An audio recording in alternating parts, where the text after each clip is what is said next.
स्वागत है आप सबका लाइव लॉ की इस खास पेशकश कोर्ट्स टुडे हिंदी में, जहां हम आपको हिंदुस्तान के सभी कोर्ट से आने वाली आज की ताज़ा अपडेट्स देंगे। आपको डिस्क्रिप्शन में इन सब खबरों के लिंक मिल जाएंगे, तो जरूर जाइए लाइव लॉ हिंदी पे और पढ़िए इन सब खबरों के बारे में गहराई से।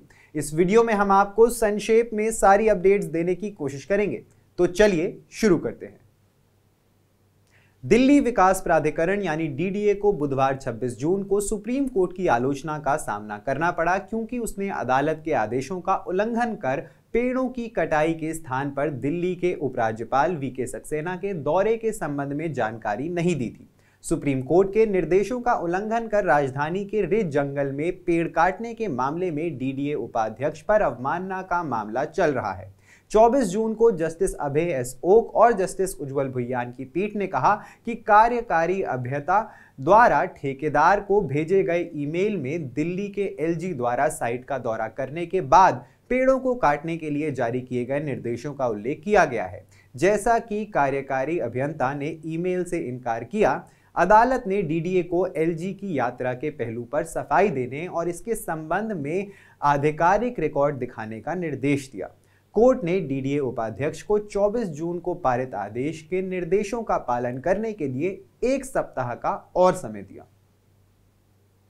सुप्रीम कोर्ट ने मंगलवार 25 जून को तमिलनाडु सरकार द्वारा जारी निर्देश को चुनौती देने वाली याचिका पर नोटिस जारी किया, जिसमें कहा गया था कि जो बसें तमिलनाडु राज्य में पंजीकृत नहीं हैं, उन्हें राज्य के भीतर चलने की अनुमति नहीं दी जाएगी जब तक कि वे दोबारा तमिलनाडु राज्य में क्षेत्रीय परिवहन प्राधिकारियों के साथ पंजीकृत ना हो जाएं। न्यायालय ने एक अंतरिम निर्देश भी पारित किया कि तमिलनाडु के अधिकारियों को अखिल भारतीय पर्यटक परमिट होने पर अन्य राज्यों में पंजीकृत बसों में बाधा नहीं डालनी चाहिए।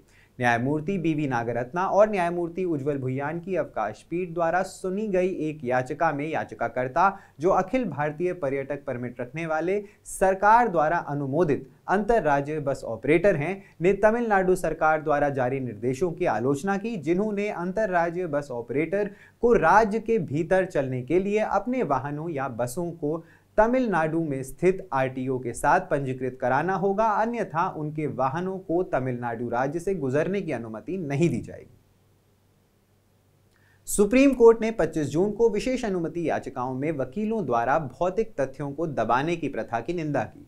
कोर्ट ने याचिकाकर्ताओं पर 25,000 का जुर्माना लगाया और कहा कि ऐसे कठोर कदम आवश्यक थे।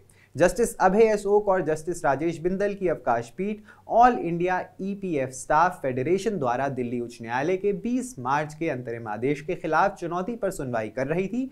याचिकाकर्ता की मुख्य शिकायत ये थी कि अंतरिम राहत दिए बिना मामले को सितंबर तक के लिए स्थगित कर दिया गया।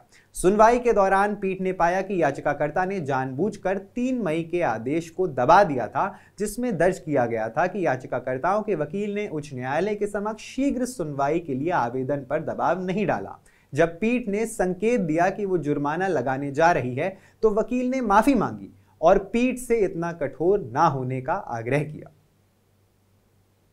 दिल्ली के मुख्यमंत्री अरविंद केजरीवाल ने बुधवार 26 जून को सुप्रीम कोर्ट में दायर उस याचिका को वापस ले लिया, जिसमें दिल्ली हाई कोर्ट के 21 जून के आदेश को चुनौती दी गई थी, जिसमें ट्रायल कोर्ट के 20 जून के आदेश के क्रियान्वयन पर रोक लगा दी गई थी, जिसमें मनी लॉन्ड्रिंग मामले में जमानत दी गई थी।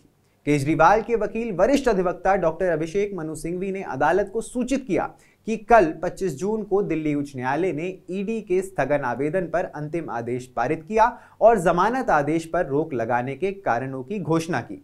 मामले को देखते हुए सिंघवी ने कहा कि दिल्ली उच्च न्यायालय के 25 जून और 21 जून के दोनों आदेशों को चुनौती देने वाली नई याचिका दायर करने के लिए वर्तमान याचिका को वापस लिया जा रहा है।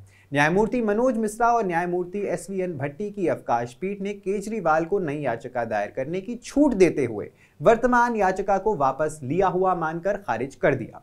सिंघवी ने पीठ को यह भी बताया कि मामले के सिलसिले में सीबीआई ने भी आज केजरीवाल को गिरफ्तार किया है। दिल्ली के मुख्यमंत्री अरविंद केजरीवाल ने दिल्ली उत्पाद शुल्क नीति मामले में उनकी हिरासत की मांग करने वाली सीबीआई की याचिका का विरोध करते हुए बुधवार को व्यक्तिगत रूप से शहर के राज एवेन्यू कोर्ट को संबोधित किया।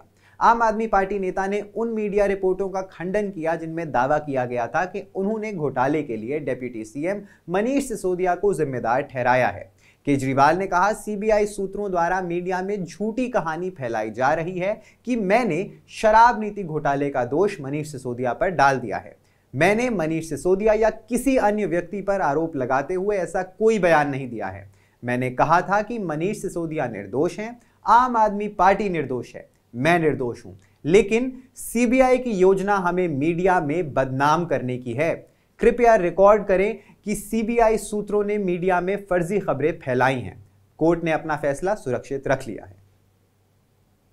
बॉम्बे हाईकोर्ट ने बुधवार को 9 महिला छात्रों द्वारा दायर याचिका को खारिज कर दिया, जिसमें मुंबई के एक कॉलेज के अधिकारियों द्वारा निर्धारित ड्रेस कोड को चुनौती दी गई थी, जिसमें छात्रों को परिसर में हिजाब, नकाब, बुर्का, स्टोल, टोपी आदि पहनने से रोक दिया गया था। न्यायमूर्ति एएस चंदोरकर और न्यायमूर्ति राजेश पाटिल की खंडपीठ ने अदालत में कहा, उपरोक्त कारकों से हम हस्तक्षेप करने के इच्छुक नहीं हैं। विस्तृत फैसले की प्रति का इंतजार है।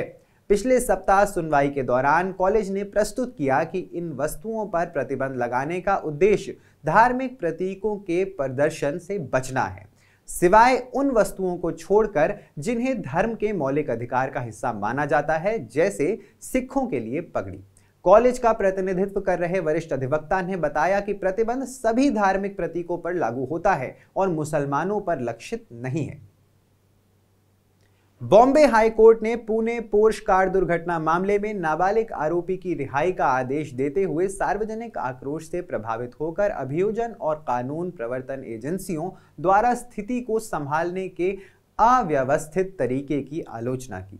न्यायालय ने कहा, हम पूरे दृष्टिकोण को एक दुर्भाग्यपूर्ण घटना के रूप में वर्णित करके केवल अपनी निराशा और परेशानी व्यक्त कर सकते हैं और आशा और विश्वास करते हैं कि भविष्य में की जाने वाली कार्रवाई किसी भी जल्दबाजी से बचते हुए कानून के मौजूदा प्रावधानों के अनुसार होगी। दुर्घटना को भयानक घटना बताते हुए न्यायमूर्ति भारती डांगरे और न्यायमूर्ति मंजुषा देशपांडे की खंडपीठ ने मार्टिन लूथर किंग की एक पंक्ति को उद्धृत करते हुए कानून के शासन का पालन करने के महत्व पर जोर दिया। कहीं भी अन्याय, हर जगह न्याय के लिए खतरा है। ज्यादा जानकारी के लिए सब्सक्राइब करिए हमारा YouTube चैनल या विजिट करिए हमारी वेबसाइट www.livelaw.in, जहां आप इन सारी ही खबरों के बारे में अच्छे से जान सकते हैं। लाइव लॉ हिंदी पे आपको हिंदी में सारी ताजा अपडेट्स भी मिल जाएंगी। अगर आपको ये वीडियो पसंद आया है तो इसे लाइक करिए और कमेंट करिए अपने व्यूज। हमें YouTube पर सपोर्ट करने के लिए हमारे चैनल को ज्वाइन करिए एज अ मेंबर, और सिर्फ 89 रुपए प्रति माह में आप हमें सपोर्ट करके लीगल जर्नलिज्म को प्रमोट कर सकते हैं। धन्यवाद।